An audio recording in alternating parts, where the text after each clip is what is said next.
चुनौती कितनी भी बड़ी क्यों ना हो, हालात का सामना डट के करिए। चुनौती कितनी भी बड़ी क्यों ना हो, हालात का सामना डट कर करिए। और राहें कितनी भी मुश्किल क्यों ना हो, बस चलना मत छोड़िए, बस चलना मत छोड़िए। जी हाँ डियर स्टूडेंट्स, यदि चुनौती आपके सामने कितना भी बड़ी आ जाती है और आप मेहनत करना नहीं छोड़ते हैं, तो आप जरूर देखिएगा, देर हो सकती है बट आपकी मंजिल आपको जरूर मिलेगी। ओके डियर स्टूडेंट्स, तो इन्हीं लाइनों के साथ आज की क्लास को हम स्टार्ट करेंगे। और मैं इस क्लास स्टार्ट करूं इससे पहले मैं आपको बताना चाहूंगा डियर स्टूडेंट्स कि क्लास थोड़ी सी लंबी हो सकती है, तो इसलिए पेशेंस बना के रखिएगा, चीजों को समझते चलिएगा, कॉपी और पेन लेके बैठ जाइए। आज की क्लास काफी इंपॉर्टेंट होने वाली है।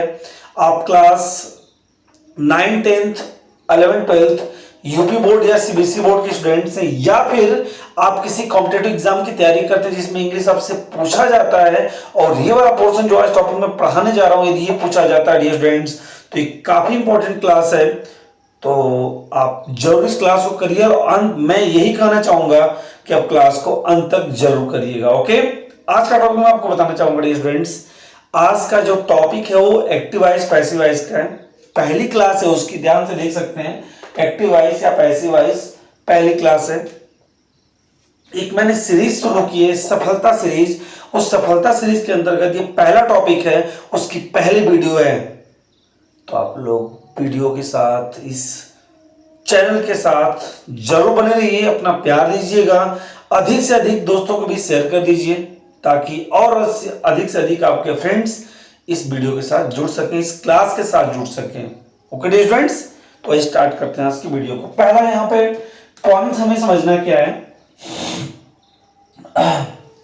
कि एक्टिव वॉइस क्या होता है और पैसिव वॉइस क्या होता है। ठीक है, तो आप किताबों को जब खंगालेंगे डियर स्टूडेंट्स ना, तो आपको ये चीज मिलेगी कि जो एक्टिव वॉइस है,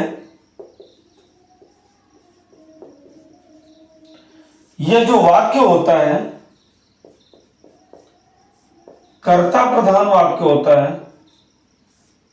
ठीक है, आज मैं बताना चाहूंगा डियर स्टूडेंट्स, पहली वीडियो है, इंट्रोडक्शन क्लास है, परिचय क्लास है। ओके, कर्ता प्रधान वाक्य होता है, कर्ता प्रधान वाक्य बोल सकते हैं।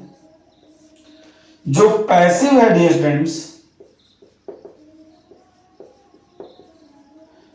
जो पैसिव वॉइस है, इसको हम कहते हैं कर्म प्रधान, क्या बोलते हैं इसको, कर्म प्रधान वाक्य। तो दिमाग में बिल्कुल स्ट्रक्चर बना लीजिएगा, ये लिख लीजिए कि कर्ता प्रधान वाक्य दैट मीन्स जिसमें पूरी की पूरी जिम्मेदारी कर्ता के ऊपर दी जाती है, वो वाक्य कर्ता प्रधान वाक्य होगा। और जिस वाक्य में पूरी की पूरी जिम्मेदारी कर्म के ऊपर थोप दी जाती है, दे दी जाती है, वो वाक्य क्या होता है, कर्म प्रधान वाक्य होता है। ओके स्टूडेंट्स, अब समझते हैं कि यदि हमें सेंटेंस इंग्लिश में मिल जाए तो कैसे पहचानेंगे कि वह सेंटेंस एक्टिव में है या फिर पैसिव में है। ठीक है, तो डियर स्टूडेंट्स हमेशा याद रखिएगा, इंग्लिश लैंग्वेज में, किसमें, इंग्लिश लैंग्वेज में जब सेंटेंस आपको एक्टिव वॉइस में मिलता है या फिर पैसिव वॉइस में मिलता है, तो उसको पहचानने का तरीका कुछ ऐसे, जरा ध्यान दीजिएगा। यदि वाक्य आपको मिलता है डियर स्टूडेंट्स एक्टिव वॉइस में, एक्टिव में है, तो आप ये समझेंगे, देखिए एक मैं इसकी हिंदी लिखना चाहता हूं, इसके लिए कैसे पहचानेंगे,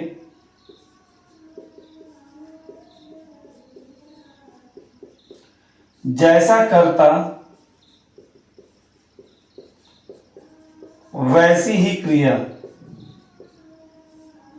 ठीक, एक तरीका यह है पहचानने का। दूसरा तरीका क्या है,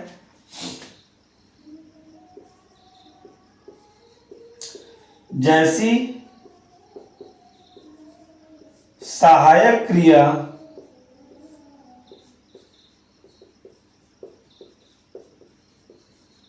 वैसी ही, या फिर ऐसे कर सकते हैं, उसके अनुसार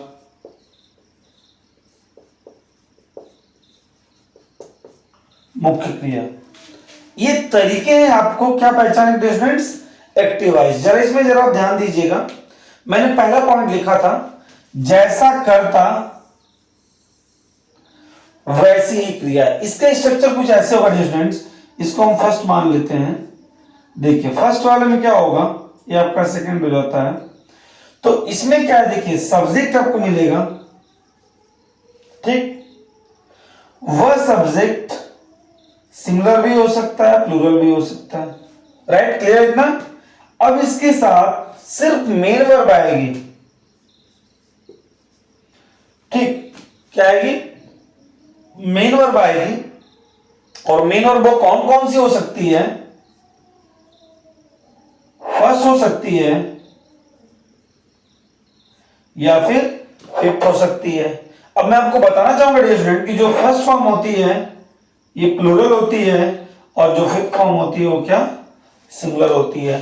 तो यदि सब्जेक्ट सिंगुलर है तो फिफ्थ फॉर्म, यदि सब्जेक्ट प्लूरल है तो फर्स्ट फॉर्म, ठीक है। एक मुख्य क्रिया के रूप में और आता है जिसे हम कहते हैं सेकेंड फॉर्म। यह जो स्टूडेंट सिंगुलर और प्लूरल दोनों होता है, ठीक। और इसके बाद हम लेते हैं यहां पे अदर वर्ड। बात क्लियर हुई। तो यहां पर मैंने क्या लिखा कि जैसा कर्ता वैसी ही क्रिया, वो सेंटेंस आपका क्या होगा स्टूडेंट्स, एक्टिव वॉइस में कहलाएगा। टोटल बात ये यहां पर है कि यदि आपने एक सेंटेंस लिखा जिसमें आपने क्या किया कि एक सब्जेक्ट लिखा और उसके साथ एक वर्ब दी, दैट मीन्स मेन वर्ब दी, और मेन वर्ब, बात समझिएगा, अगर हम सेंटेंस में दो वर्ब लिखते हैं तो एक हेल्पिंग वर्ब होती है, दूसरी मेन वर्ब होती है। हमने एक ही क्रिया लिखी तो डियर स्टूडेंट्स क्या हो जाएगी, एक ही क्रिया लिखने पर क्या हो जाएगी, मेन वर्ब होगी। और वो मेन वर्ब क्या हो सकती है, प्लूरल भी हो सकती है, सिंगुलर भी हो सकती है। तो भाई यहां पर जब सब्जेक्ट यदि हम प्लूरल यूज करेंगे तो मेन वर्ब भी तो प्लूरल ही आएगा, और जब से सब्जेक्ट सिंगुलर होगा तो मेन वर्ब कैसी होगी, सिंगुलर होगी। ये सेकेंड फॉर्म पास्ट इंडेफिनिट का है, ठीक है। एग्जांपल तो हम देख लेते हैं, जरा देखिएगा।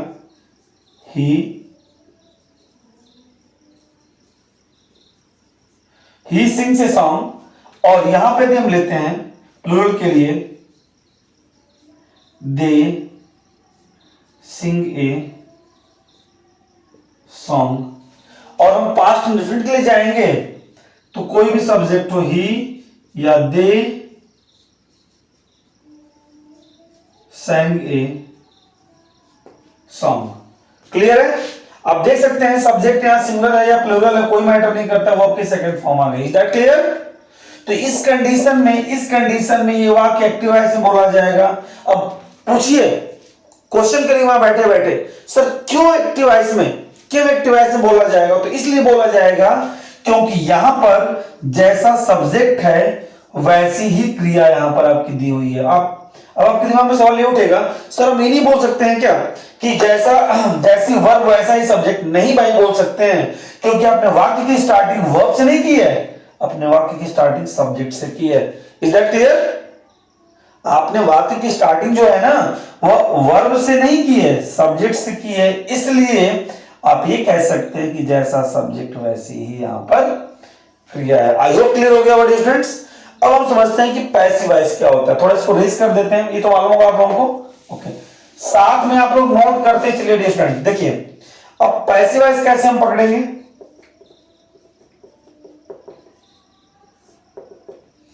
पैसिव वॉइस कैसे हम पकड़ेंगे, बात को समझिएगा। पैसिव वॉइस हम ऐसे पकड़ेंगे कि सबसे पहले यह जरूरी है कि पैसिव वॉइस में आप हेल्पिंग वर्ब लिखें। क्या लिखें, पैसिव वॉइस में हेल्पिंग वर्ब आपको लिखनी ही लिखनी है, किसी भी कीमत पर लिखनी है। तो जब हेल्पिंग वर्ब आपको लिखनी है तो जाहिर सी बात है मेन वर्ब वहां पर आएगी, ठीक है। इसको ध्यान रखिएगा। एक मैं फिर सेंटेंस रिपीट कर रहा हूं, it is necessary to write helping verb in any passive voice. Without helping verb, you can't imagine your passive voice sentence. Is that clear? Okay. तो यहां पर हम लिखेंगे स्टूडेंट्स, क्या देखिएगा ध्यान से, जैसे हिंदी आप हमने लिखा तो ऐसे लिखेंगे,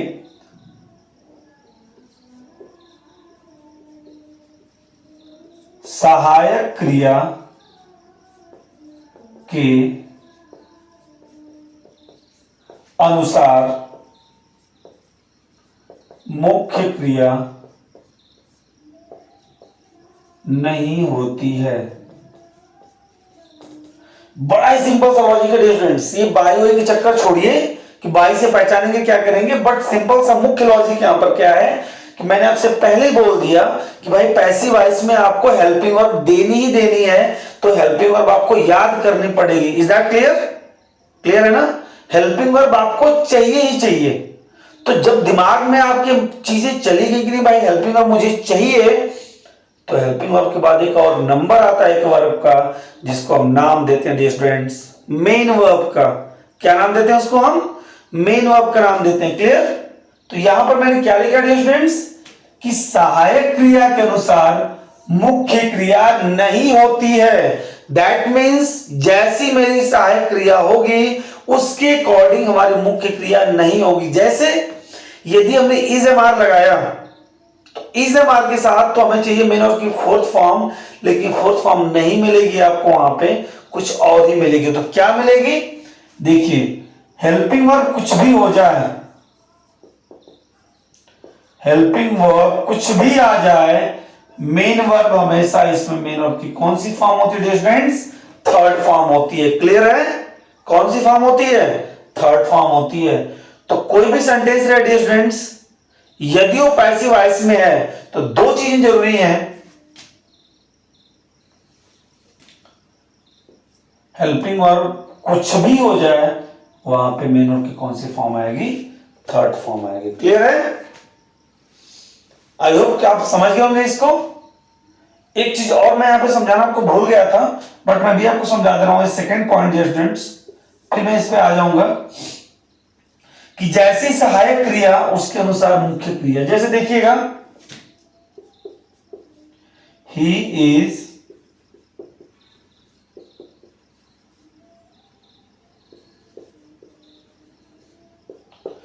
सिंगिंग सॉन्ग, दूसरा दे आर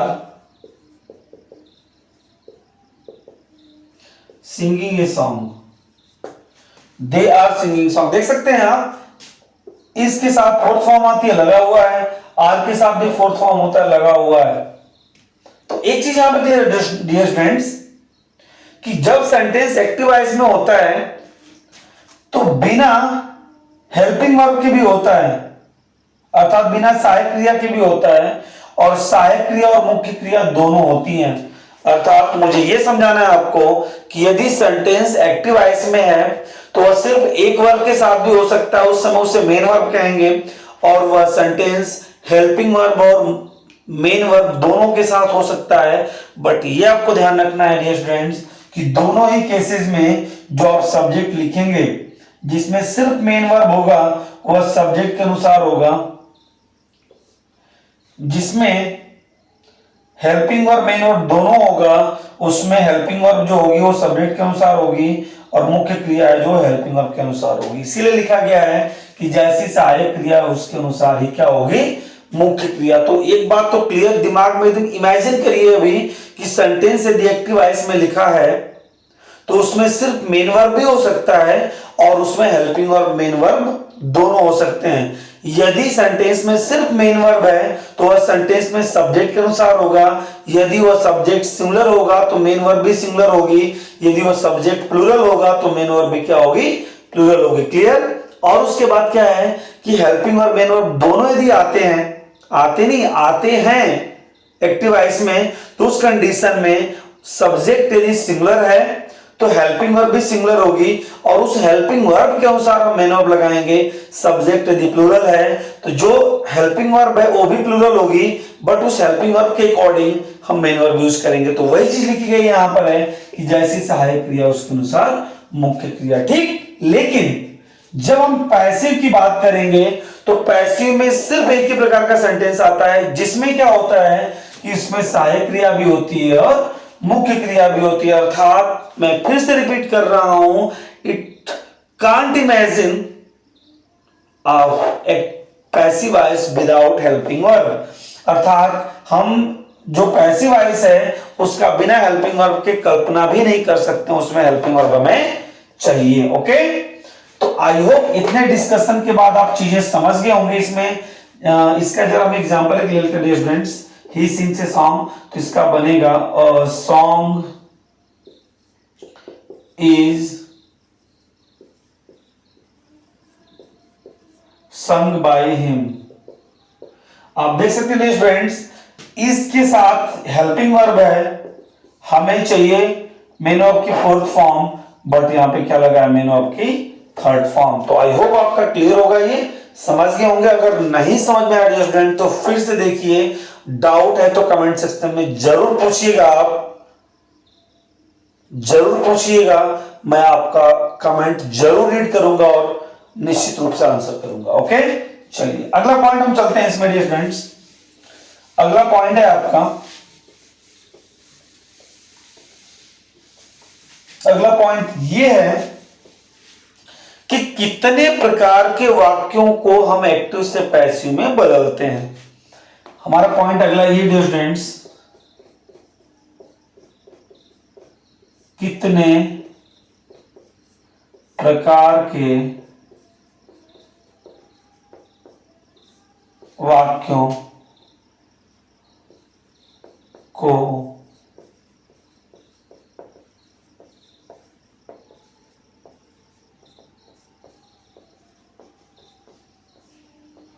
में बदला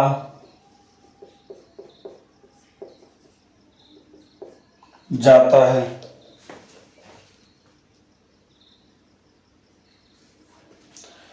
क्या स्टूडेंट्स, कितने प्रकार के वाक्यों को पैसिव वॉइस में बदला जाता है? बहुत इंपॉर्टेंट सवाल है, बहुत इंपॉर्टेंट है, ध्यान से देखिएगा। कितने प्रकार के वाक्यों को पैसिव वॉइस में बदला जाता है स्टूडेंट्स? तो तीन प्रकार के वाक्य होते हैं, तीन प्रकार के वाक्य होते हैं जिनको हम एक्टिव से पैसिव में क्या करते हैं, बदलते हैं। देखिए स्टूडेंट्स, पहला आपका वाक्य है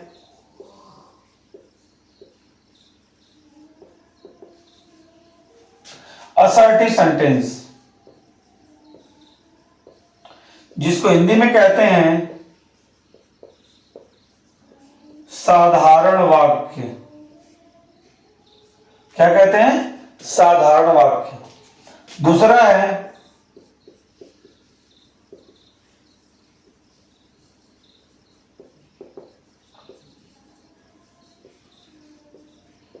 इंट्रोगेटिव सेंटेंस, जिसकी हिंदी होती है प्रश्नवाचक वाक्य। और तीसरा है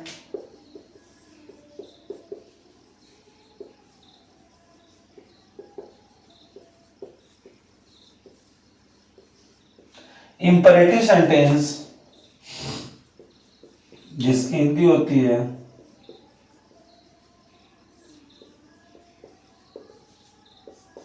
क्या चीज? आदेशात्मक वाक्य। तीनों को आप नोट कर सकते हैं स्टूडेंट्स।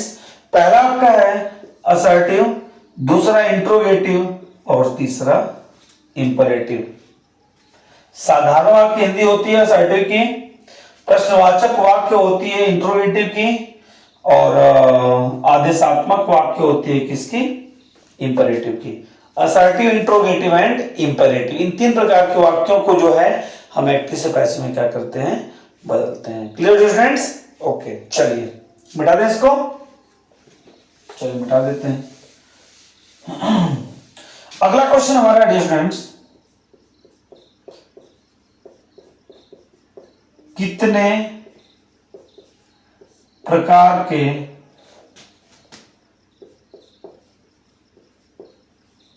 टेंसेस को पैसिव में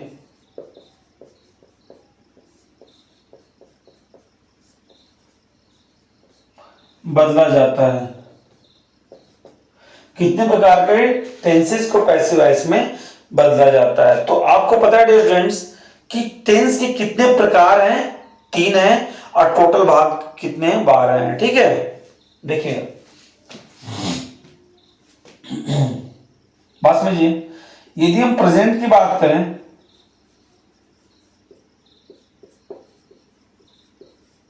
हम बात करें पास्ट की, हम बात करें फ्यूचर टेंस की, ठीक है, इसमें हमें मिलता क्या क्या है?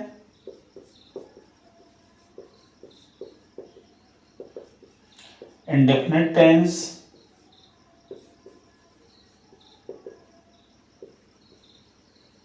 Continuous tense,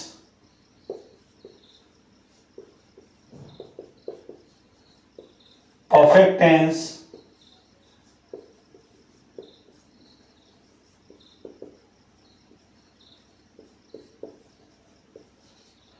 perfect continuous tense.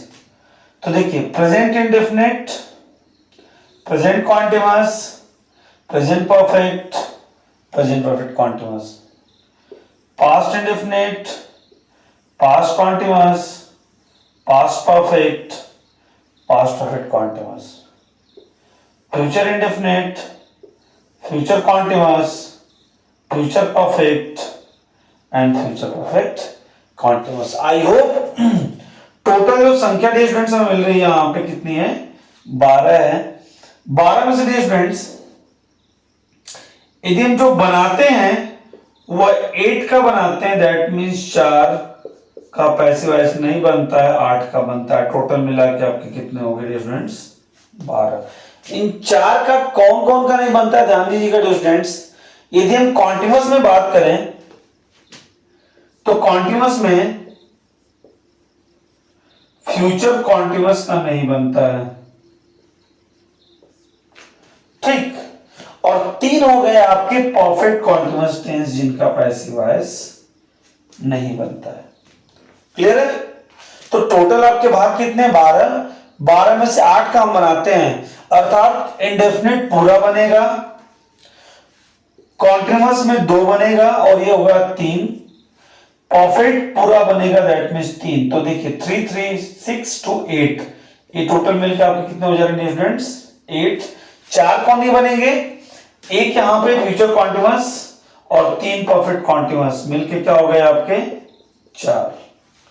तो आई होप आप ये समझ गए होंगे कि कितने प्रकार के सेंटेंस को पैसिव वॉइस में चेंज किया जा सकता है, कितने प्रकार के टेंसेस को, जो टेंस की जो भाग हैं उनमें से किनको किनको पैसिव वॉइस में बदला जाता है। तो 8 जो भाग है उनको बदला जाता है, 4 भागों को नहीं बदला जाता है। आई होप क्लियर होगा इतना। आप इसको नोट डाउन कर सकते हैं, वीडियो को पॉज कर लीजिए और इसको लिख लीजिए। ओके डियर फ्रेंड्स, चलिए इसको हम रेज कर देते हैं अभी।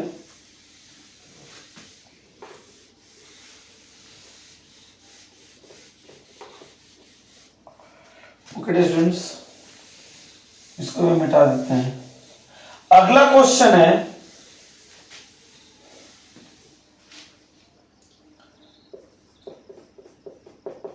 एक्टिव से